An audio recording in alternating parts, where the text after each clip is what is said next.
Olá pessoas, tudo bem? Tenho certeza que sim. Hoje aqui nós faremos uma pequena palestra, mas hoje esta palestra é para os pais. Na verdade, de certo modo, um tanto mais especial para você que é pai. Bom, quem não me conhece, o meu nome é Alan Christian. Eu venho falado em vários de meus vídeos. Aliás, nós temos um trabalho, eu possuo um trabalho que já vem sendo desenvolvido há muitos anos, tanto no Brasil quanto no mundo. E uma das figuras especulares da qual eu sempre exponho, sempre comento, é o nosso ilustríssimo médico psiquiatra Augusto Cury. E Augusto Cury, o qual já comentei inclusive algumas de suas obras, alguns dos livros dele que eu lera, fiz alguns comentários, algumas reflexões, mas hoje eu quero atinar para uma frase contida em um dos livros dele, que ele também já comentou em algumas das palestras dele. É uma frase aparentemente muito simples, mas pouquíssima, em sua aplicabilidade. A compreensão desta frase, costumeiramente eu não tenho observado que ela vem sendo compreendida.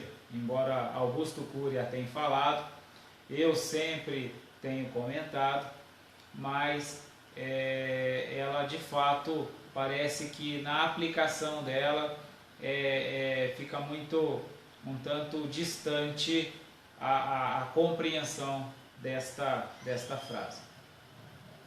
Eu sempre digo, está na minha page de Facebook, primeiramente eu sou pai de Joana de Ângeles, e aqui hoje quero falar voltado para você que também é pai. Augusto Cury nos diz que bons pais ensinam os filhos, ótimos pais ensinam-os a pensar. Então observe bem o que Augusto Cury diz. Bons pais ensinam os filhos, ótimos pais ensinam-os a pensar. Ou seja, nós temos uma cultura ainda bastante, de modo predominante, ainda compreendendo que a punição seria um mecanismo de educação. Embora Augusto Cury tenha esta fala voltada, como educador, voltada para as crianças, na verdade o conceito é aplicável para todos os indivíduos, todas as pessoas de todas as idades. Aliás, diga-se de passagem que é um dos trabalhos que eu venho desenvolvendo há muitos anos, que é o trabalhar com o desenvolvimento humano, e por conta disso nós desenvolvemos a aplicabilidade prática deste conceito. Mas hoje aqui, falando diretamente com o pai, eu transportarei este conceito e destrincharei um pouco deste conceito na aplicabilidade da relação pai e filho.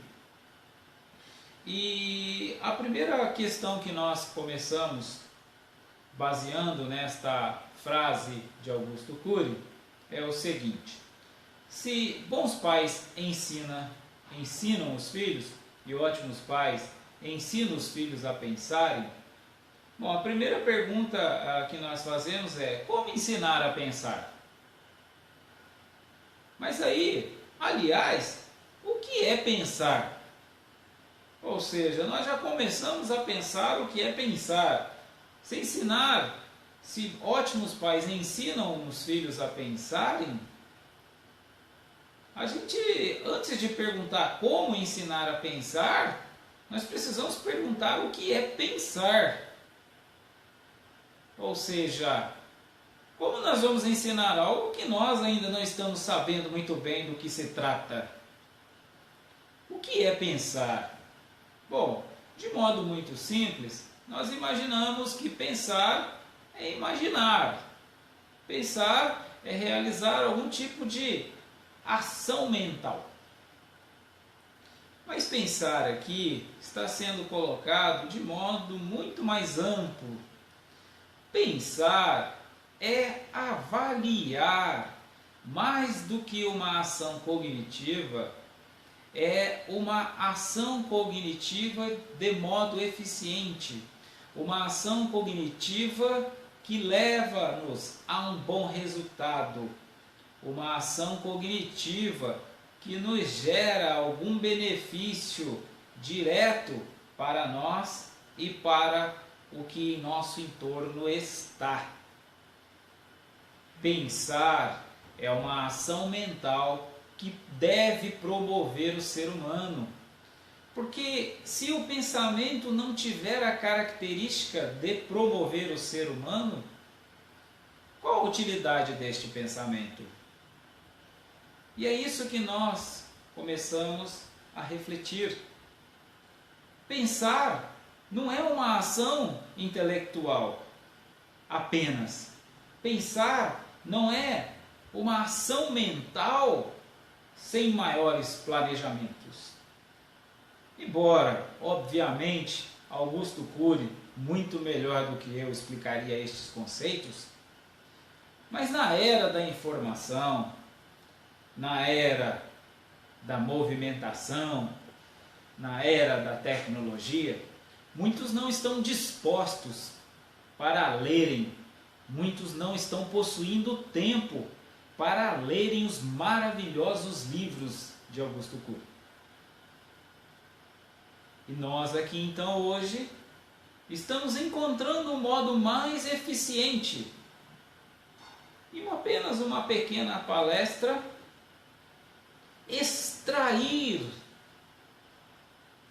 o que há de melhor nesta ideia. Extrair o que há de melhor nestes conceitos, de modo que ele nos seja aplicáveis. Então, o que é pensar? A primeira pergunta que nós começamos a fazer é: o que é pensar? E o pensar nós já estamos dizendo que é uma ação mental que deve promover o pensamento. Então nós começamos, pelo método dedutivo, a compreender que ótimos pais só serão ótimos pais se começarem a se autoeducar, se começarem a desenvolver o próprio pensamento. Eu volta e meia tenho dito em meus vídeos que nosso propósito aqui não é falar o que todo mundo já está dizendo. É ficar falando, você tem que fazer isso com o filho, tem que ter aquilo, tem que ter aquilo. Então, mas ter como? Como eu posso educar se antes eu não sou o educador? Como eu posso realizar uma educação de excelência se eu não sou um educador por excelência? Então, antes de propormos a serem bons pais, ou seja, a realizar algo de bom para os nossos filhos, temos de realizar algo para nós mesmos. Precisamos desenvolver-nos como seres humanos.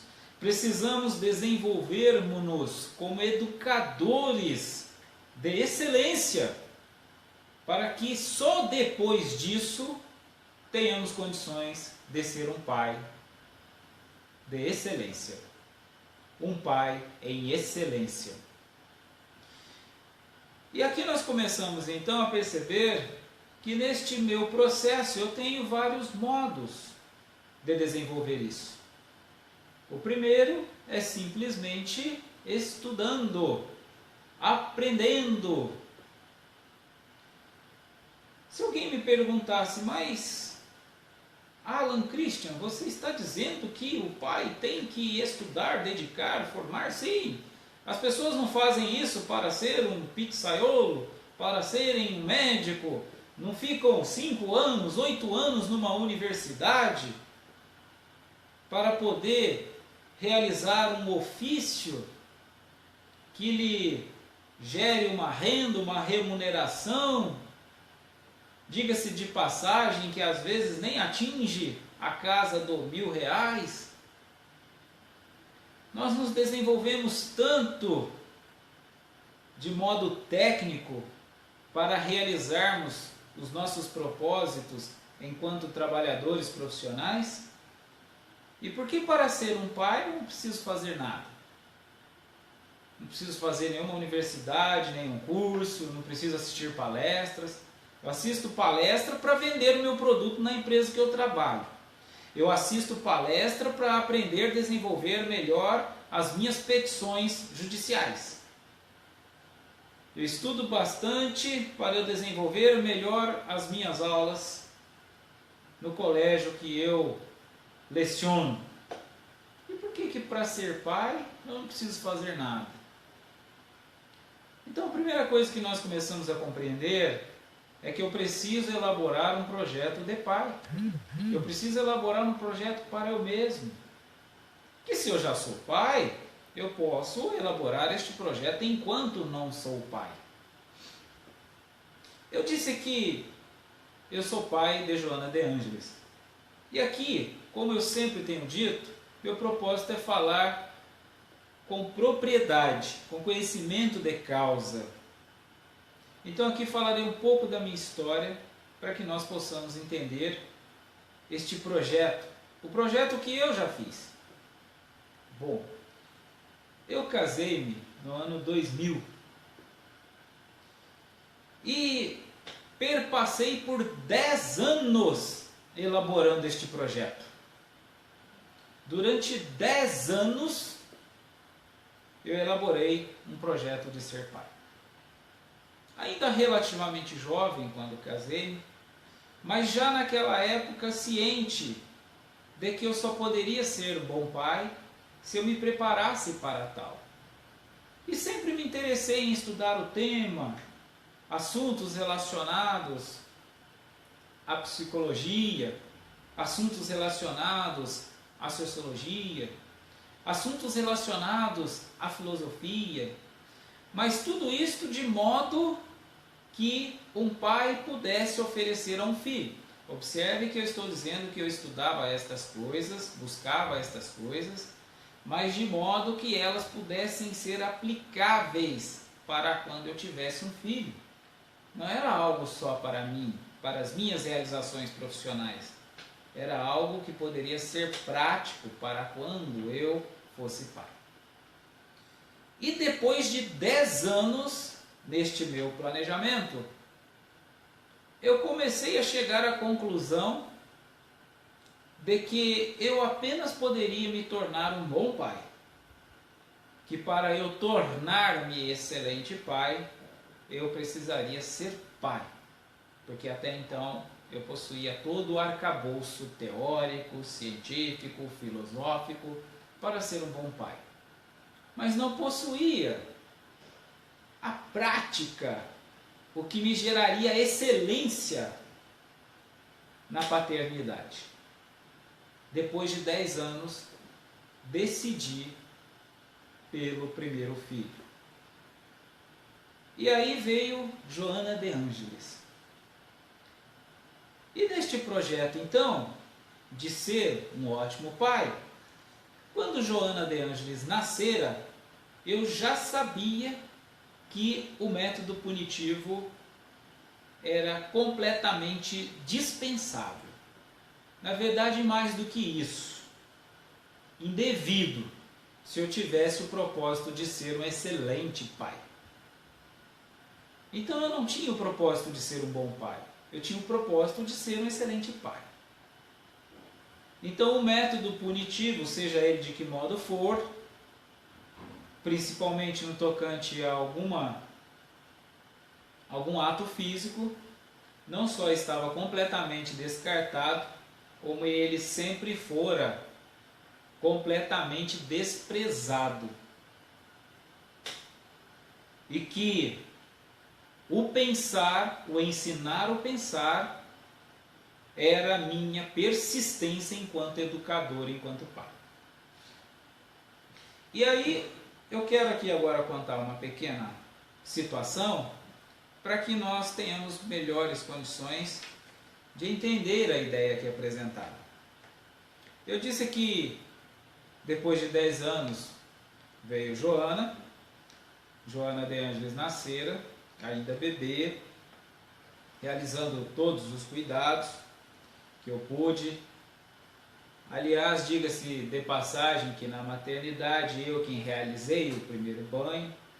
Ou seja, eu buscava compreender. Eu não assumia a postura que alguém seria responsável por aquele filho. Eu assumia a postura de que eu, pai, era naturalmente o principal responsável.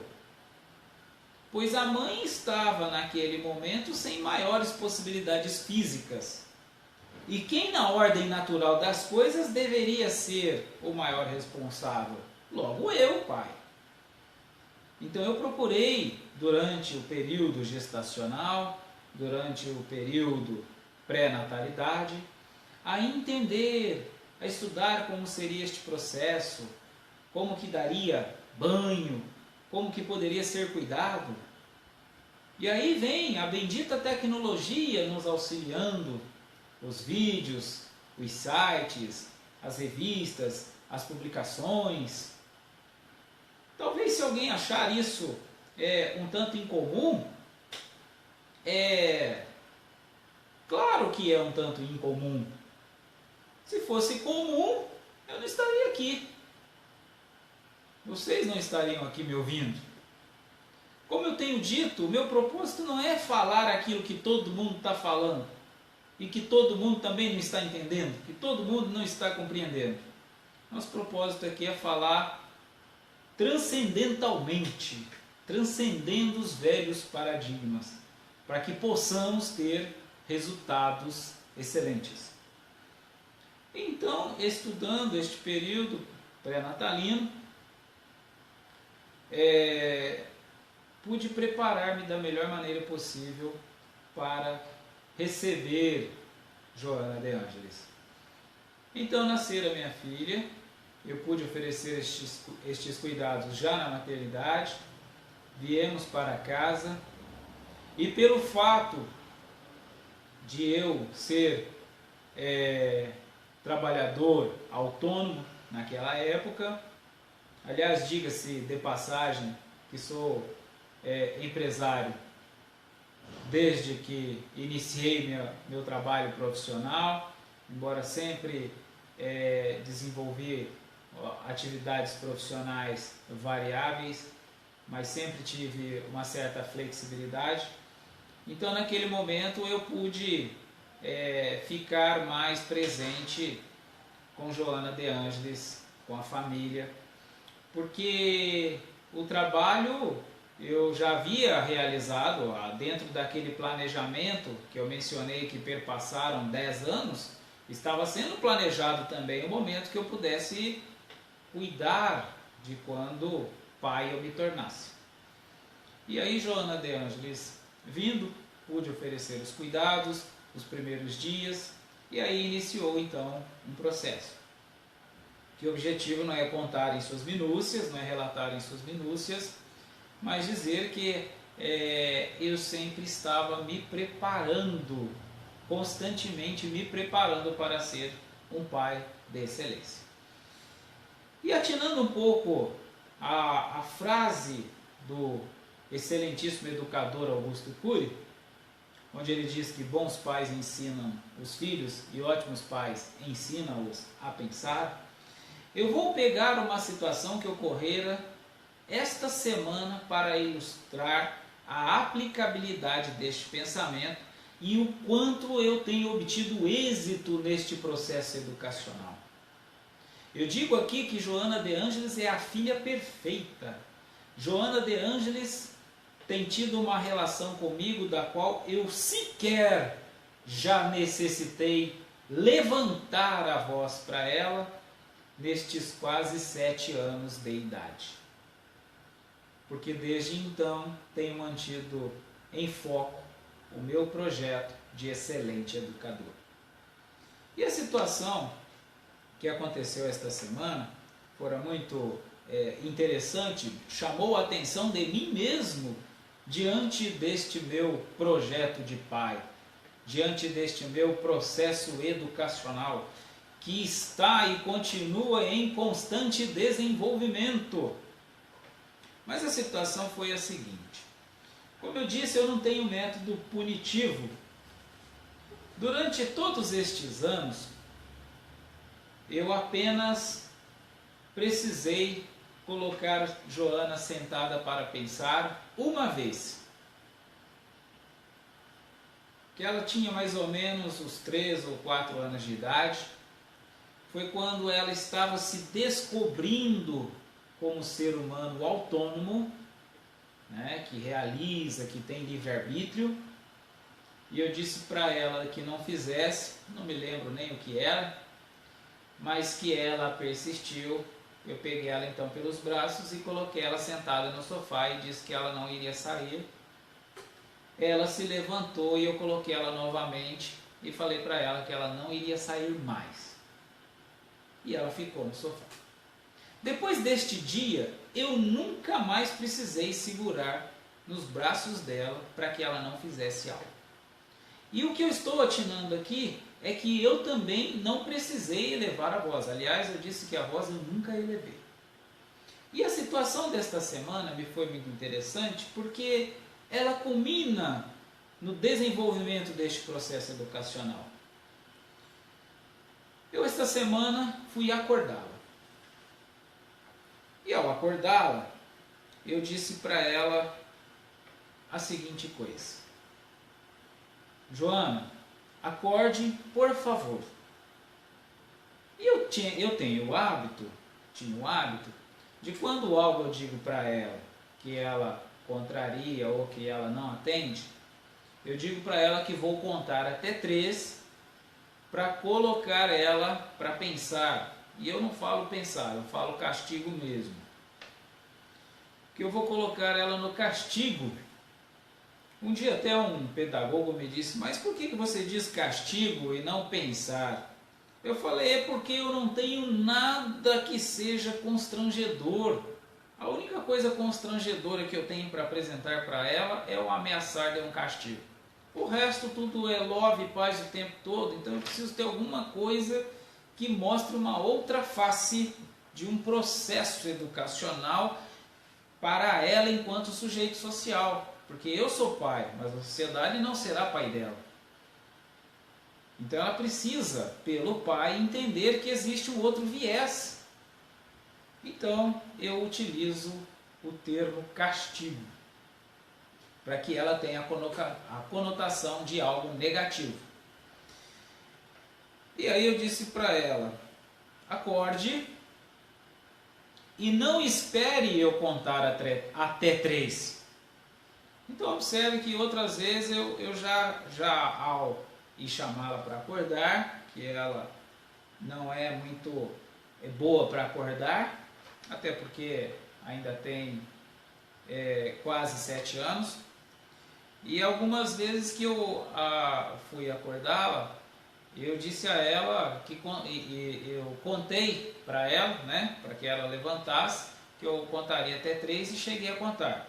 1, 2, normalmente no 1 ou no 2 ela sempre levanta.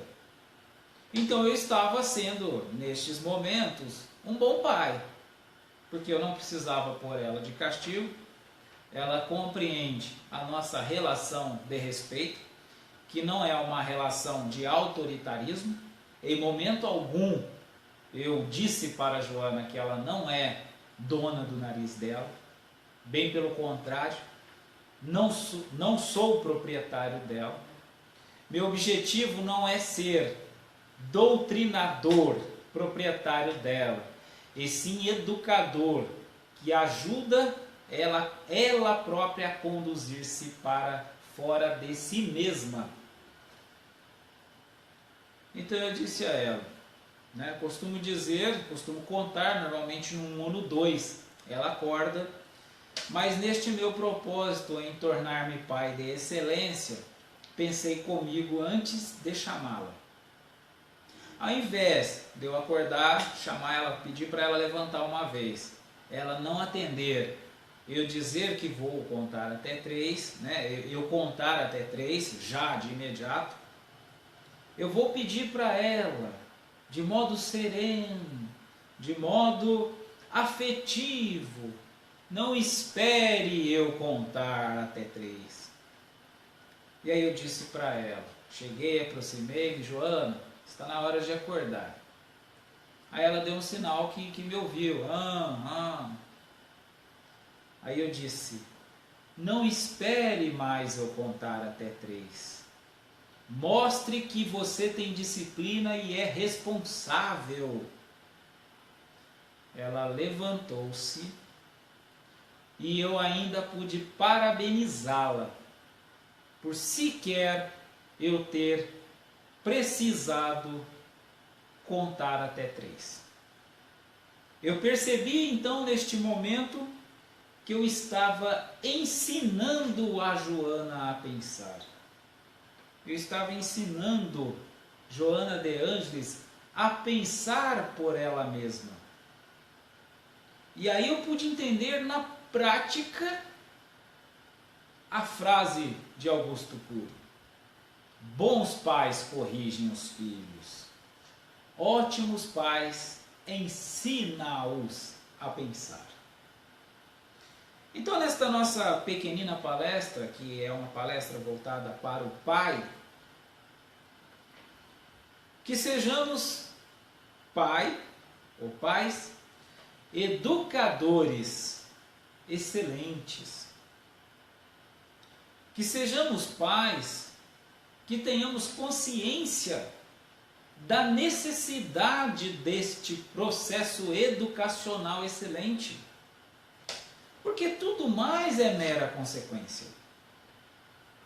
De nada adianta trabalharmos de modo punitivo, trabalharmos corrigendas, porque nós teremos poucos resultados ou poucas possibilidades de melhores resultados. E é tão muito simples ensinar a pensar, é tão muito prazeroso ensinar a pensar. Como eu disse, minha relação com Joana de Ângeles é ótima, é maravilhosa. A levo na escola diariamente, com todo prazer, alegremente. Ela entra para o colégio alegremente. Nós temos uma relação perfeita, da qual eu nunca precisei exceder o tom de voz. Porque eu, educador, proposto educador, estabeleci para nós uma relação de pleno respeito. Uma relação mútua de confiança. Eu confio nela e ela confia em mim. Então, que sejamos os educadores confiáveis. Busquemos a nossa excelência. Embora aqui eu citei Augusto Cury, e poderia citar tantos outros bons educadores, mas aqui eu quero atinar para o aspecto de que cada um de nós tem dentro de si mesmo este educador excelente. Desde que permita-se ser este educador. Desde que desvencilhe-se dos velhos paradigmas. Desde que busque dentro de si próprio este educador excelente. Bom, esta é a nossa pequenina palestra com o tema Pai. Quem tiver alguma pergunta, alguma dúvida, ou quiser acrescentar algo, encontro-me em completa disposição. Até mais, tudo de bom para todos nós.